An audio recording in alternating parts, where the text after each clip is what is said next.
ассалому алайкум бинандаҳои азизу арҷманд, ҳоло ба таваҷҷӯҳи шумо барномаи навбатии фуруғи андеша аз телевизиони симои шаҳри Панҷакин.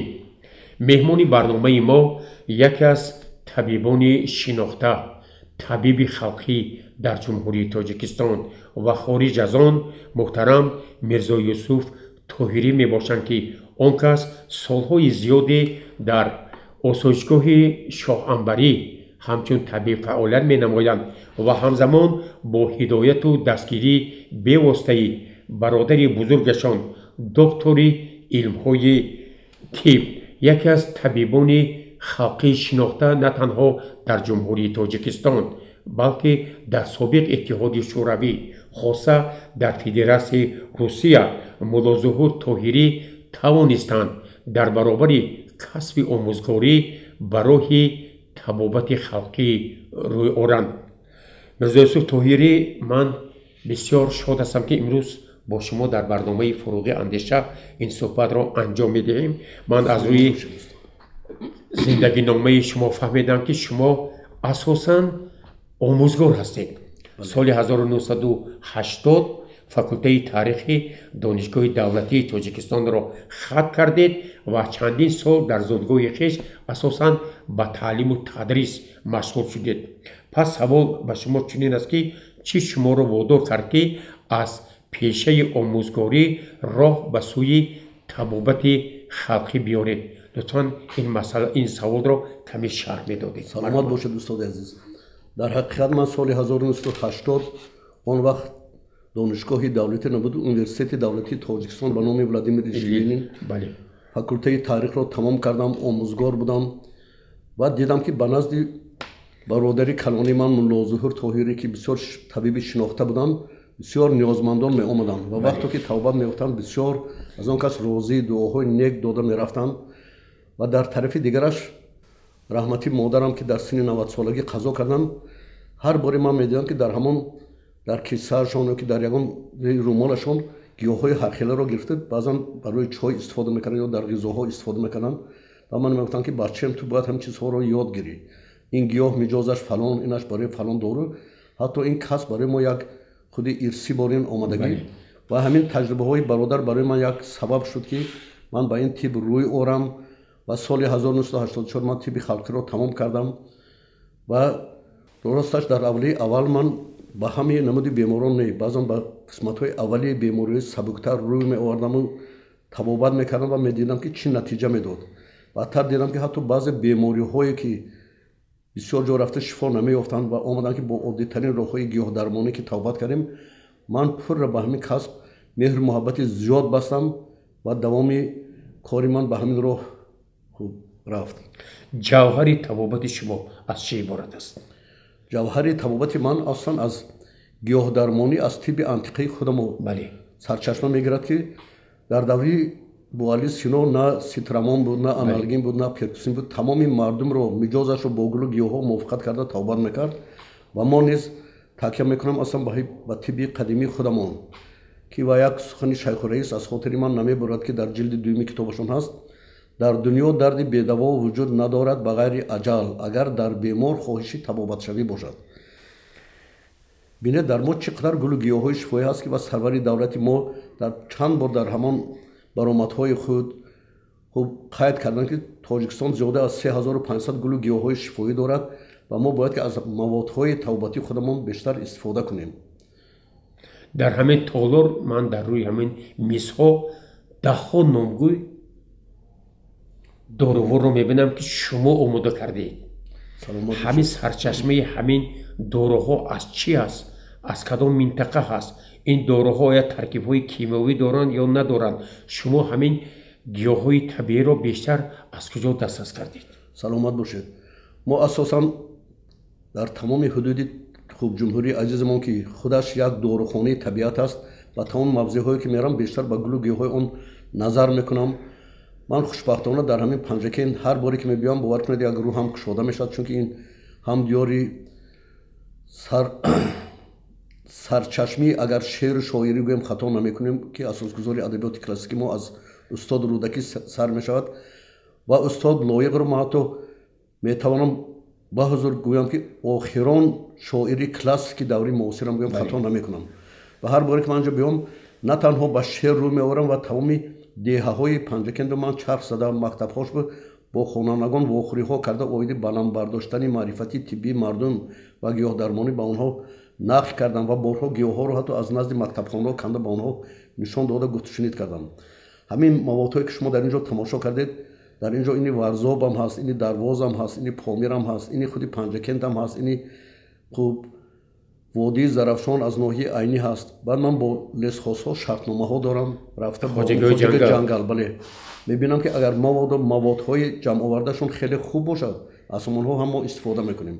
Агар дидем ки ҷавобгӯи тавбатӣ набошад, ҳамон вақтое ки мо мактабҳо вохӯрӣ мекунем, хонандагонро мегӯем ки агар шумо ҷамъоварӣ кунед, мо бо онҳо бо нархи хуб лозима харида мегирем.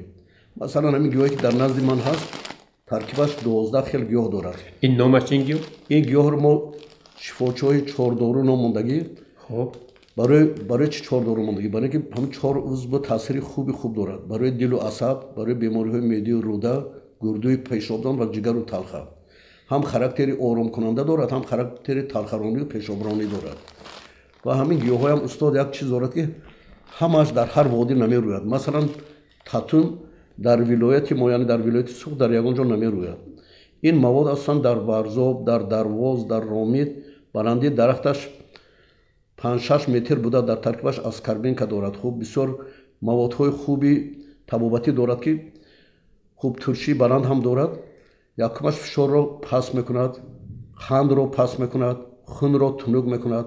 барои фишорбаландӣ, барои бемориҳои дил бисёр характери хуби инро чой карда хӯрдан мумкин дар ду ҳолат. Масалан метавонед ки як қошиқи канони онро дар 1 литр об монед муддати ним соат истад, пас аз он истифода кунед, ё қошиқи хурдашро дар 200 грамм оби ҷӯш.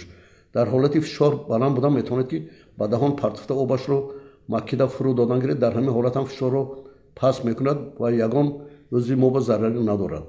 дар маҷмӯъ ҳамин доруҳое ки шумо имрӯз барои мардум пешниҳод мекунед, мо дида истодем дар рӯи мисол, барои табобати кадом бемориҳо пешбинӣ шудааст? чуноне ки дар устод ман дар аввал гуфтам ки дар дунё дарди бедаво вуҷуд надорад. инҷа вобаста ба худи бемор ки агар бемор бисёр худаш ба аҳамият диҳад, бовар кунед ҳамин гулу гиёҳҳои мани шумо беҳтарин мавод ҳаст. Масалан ман 2-3 мисол меорам. барги чормағз ки таркибаш аз ёд иборат барои бемориҳои ҷоғар, ҳолонки дар мо бемориҳои ҷоғар хеле зиёд аст. барги шафтолу барои резондани кирм, ҳатто гули картошка барои бемориҳои саратон истифода кардан мумкин. ва яке аз маводҳое ки агар интернета занед бурод, бо забони русӣ ванюча ферула, бо тоҷики ширакамол, дар баъзе ҷоҳо вайро оқчаир ҳам меноманд. худи болои ҳамон маводаш менависонад ки воспалительный процесс в любом органе, яъне ки барои шамолкашии тамоми узвҳо вайро истифода кардан мумкин аст. мо метавонем ки бештар рӯ орем ба ҳамин гулу гиёҳҳои ватании худамон. он қадар шарт нест ки хуб кимиё, дар ҳолати зарурат мо метавонем аз онҳо ҳам пешниҳод кунем. яке имрӯзҳо устод як чиз ки бисёртар ҳамин ширкатҳо бовар кунанд ки доруҳои баъзан доруҳое ҳаст ки таъсири хуб надорад. масалан мукалтине ки мо дар давраҳои ҳамун иттифоқ гӯем истифода мекардем, лаззати туршӣ дост, аз ҳамин гули хайрӣ тайёр карда мешавад.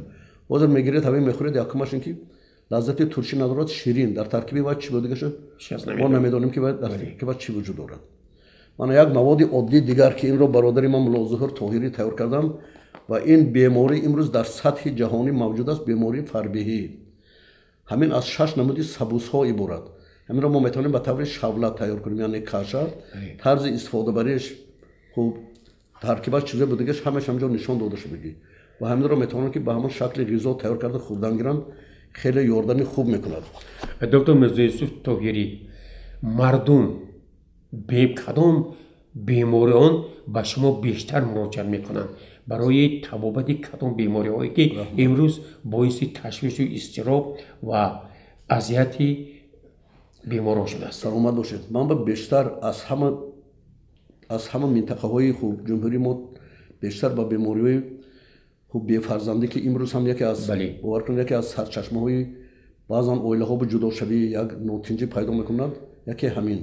дуюмаш барои резондани санги гурдаю талхадон.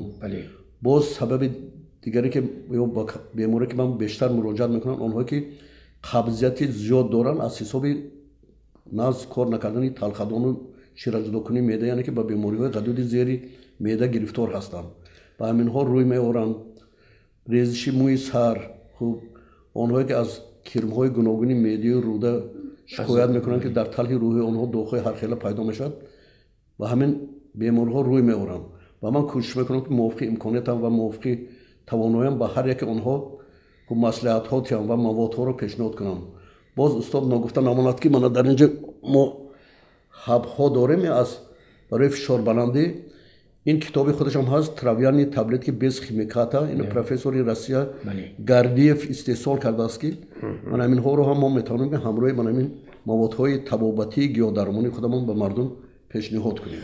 хоб солҳои охир мардум шаҳрвандон бештар аз бемориҳои масалан ҳаррӯзирем грижа, беморӣ масалан қанд, бемориҳои дар ҳолатҳои безавайд, дар ҳолатҳои масалан фишорбаландӣ гирифтор шудан ба сактаи мағзи сар ва дигар бемориҳое ки имрӯз боиси ташвишу изтироб шудааст гирифтор мешаванд.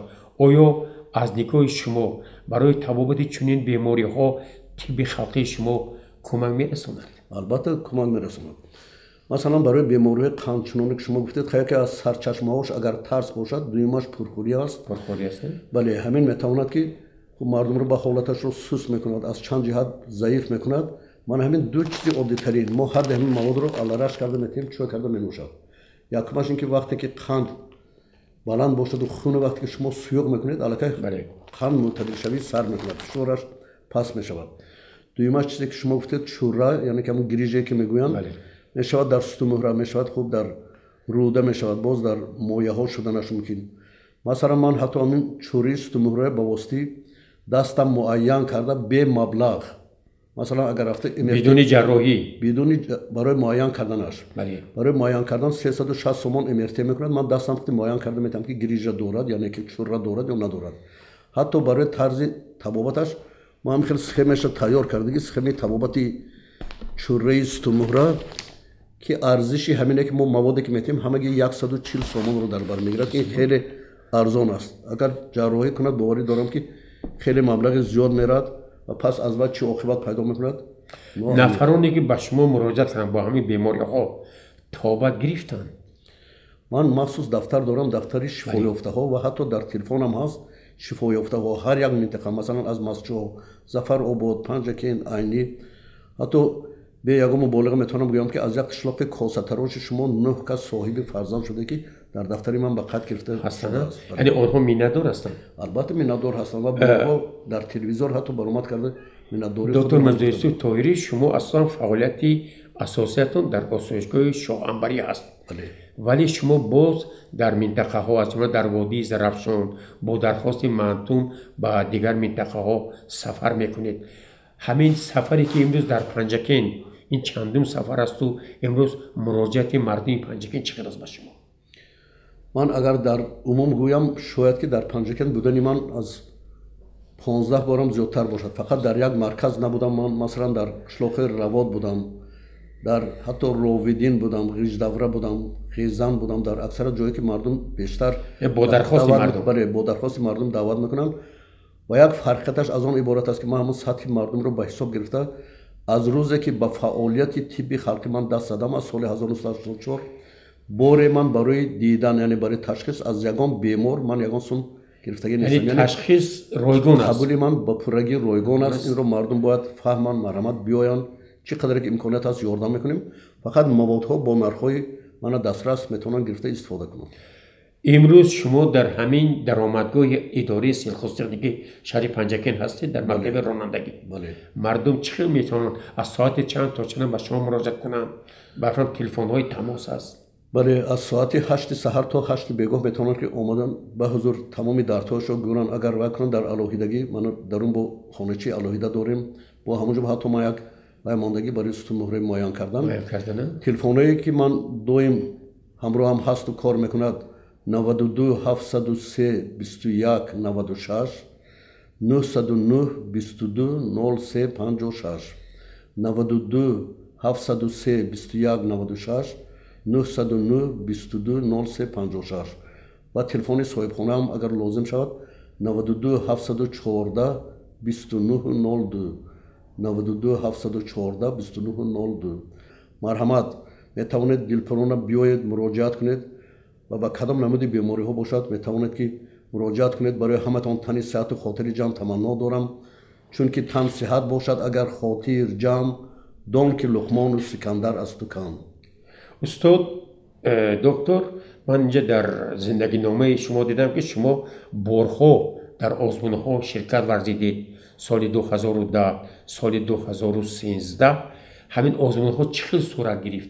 چقدر شما به همین درجه های بلندی طب خلقی رسیدید، یک طبیب شناخته شدید؟ سلامت باشید استاد. اگر این چیز هر یک من شما باید دانیم با واسطه خواندن، اگر در بساط شما باشد، در خون شما باشد که این در ما اجدادی هست. من چون گفتم هم مادرم هم برادر بزرگم که به همین کار دست زدن و من در خانه خودم زیاده از 3830 تا کتاب دارم و هر باری که من اگر پس از مانده شوی به 3 کار مشغول هستم. کم کم حافظی هم میکنم، در خانه هم تار دارم هم روبو شахмат بازی میکنم و حتما یا سحر یا بیگاه البته برای خودم حتی یک غزل یا که دو بیتی یا روبویی ایجاد میکنم یا یک چیز ایجاد میکنم که من خود رو به همین چیز تصور کرده نمیتونم. اگر بسیار وقتم زیاد باشد ساحل دریا رفته برای آرام کردن اعصاب تماشا کرده میشم که همین آب خودش که یکی از عنصرهای بهترین زندگی است، با آدم هم بسیار شفای کامل میتید، هم اعصاب‌ها رو به درجه اولش خوب یاردم میکند. من با زندگی نامه شما شنا شدم در برابری که شما آموزگار بودید، در برابری که امروز طبیب خلقی هستید، شما با ایجاد شعرها هم مشغول هستید. لطفا میگفتید که چند مجموعتون چاپ شد، بیشتر شما با کدام موضوع ها روی آوردید؟ سلامت باشد استاد. در حقیقت من مؤلف 17 کتاب شعری هستم و اولین کتاب من با نام پدیده عشق بود و آخرین کتاب من با دریای مهر که این زیاده از 453 صفحه رو در بر میگیرد و در موضوعهای گوناگون است. موضوع از همه پیش که این موضوع برای تمام شاعران گفتم که یک موضوعی که در درجه اول میستد، مادر، وطن، استقلال، موضوع عشق. بعد حتی درباره گیاه درمانی هم در همین موضوع خودم آوردم و یکی از سرچشمه های الهام اساسی من که بیشتر با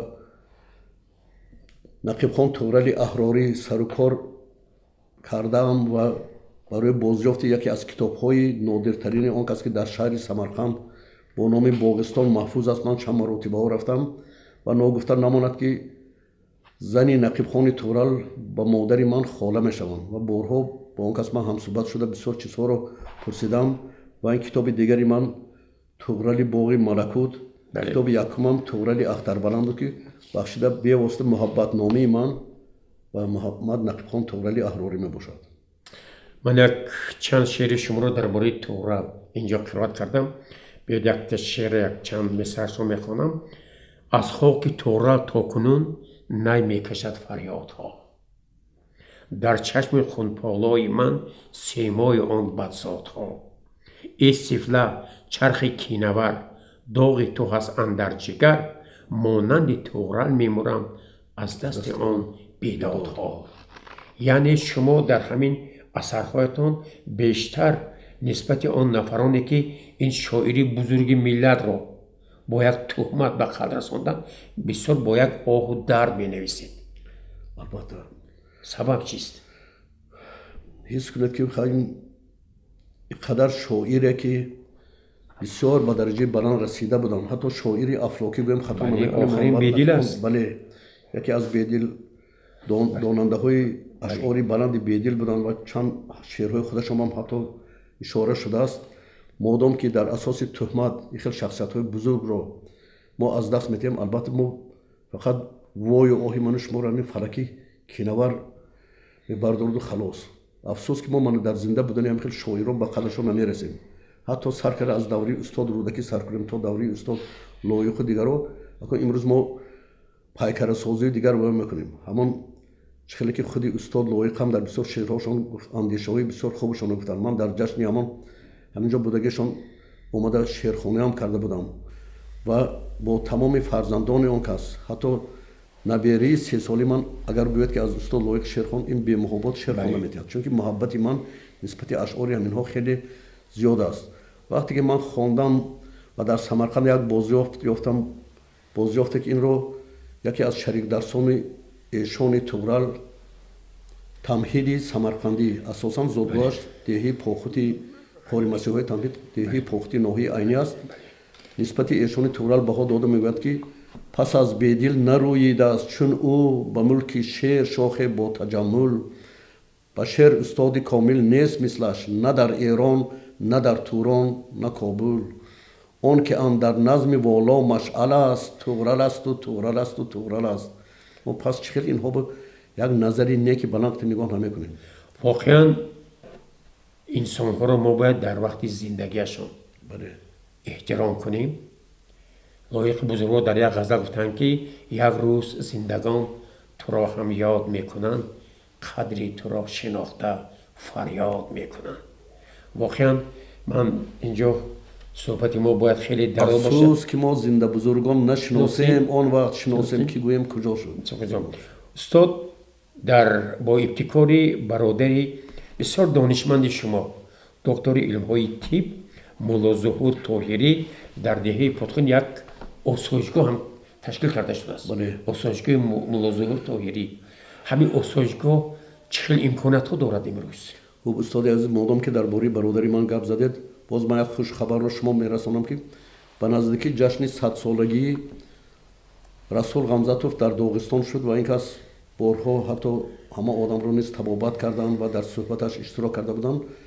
даъватӣ буданд дар ҳамин ҷашн ва дар он ҷо қаҳрамони халқи Доғистон шуданд ва ин мукофоти олитарин барои ҳамамо албатта муборак бошад. ва ин осоишгоҳ ҳам бо албатта таблиғу дастгирии бародари ман дар ноҳияи айнӣ дар зодгоҳ ҳамон қишлоқи Путхин кушода шуд. вай барои 32 беморон ҷой дорад. бемориҳои гуногун метавонад ки ҳатто аз боду ҳавои он ҷо дар он ҷо зиёда аз 32 намуди табобат мавҷуд аст. барои ҳама намуди бемориҳо шароит ҳаст. нархашам чандон қимат нест, аз 150 сомон то 300 сомона вобаста ба ҳамон ҳуҷраҳои хоб. ба ҳар навъ шумо ҳамкорӣ мекунед дар ҳамин осоишгоҳ? албатта ман онҷо ҳамкорӣ мекунам. вақтҳои тобистон зодгоҳам ки онҷо аст, бисёри вақт мероем аҳли оилахти ҳамон боғҳои раҳмати падарӣ ё ки ҳамон ҷои вай онҷо бод ҷои ноободашо ободтар мекунем. баъд баъзан мешавад ки онҷо беморие ки зиёд мешаванд, манам ҳамно ба суҳбату лексияҳо хонда метиҳам. боз даври ҷамъоварии гулу гиёҳҳо ҳатман меравам. хоб, дар охири суҳбат дар барномаи фуруғи андеша шумо ба мардуми Панҷакин, ба мардуми Водии Зарафшон, ба мардуми Тоҷикистон чӣ тавсияҳу пешниҳодҳо доред? зеро барномаҳои мо тавассути шабакаи ютуб ба тамоми ҷаҳон интишор мешавад ва шумо метавонед ки тавсияҳои хешро барои рӯй овардан ба тибби халқӣ иброз намоед. саломат бошед. ман ба кулли мардуми шаҳру деҳоти Панҷакин, ба аҳоли мардуми Водии Зарафшон ва ба кулли мардуми Тоҷикистон тамомияи онро дорам ки ҳамеша тамсиҳату хотирҷамъ бошанд. ман мебинед ки дар ҷаҳони имрӯза чӣ қадар гапҳои пасту баланду шиддатҳои ҷангӣ рафта истодааст ва ман мехоҳам ки ҳама вақт ғам аз дилашон дур бошад ва ҳама вақт номбардори ҳамин ватану номбардори албатта ки ин худаш ватан ватани ифтихорӣ ҳаст, ҳамашон тамсиҳату солим бошанд барои ки ҷамъияти мо ба одамони солим дар кор аст ва аз гулу гиёҳҳои диёри азизи худамон бештар истифода кунанд.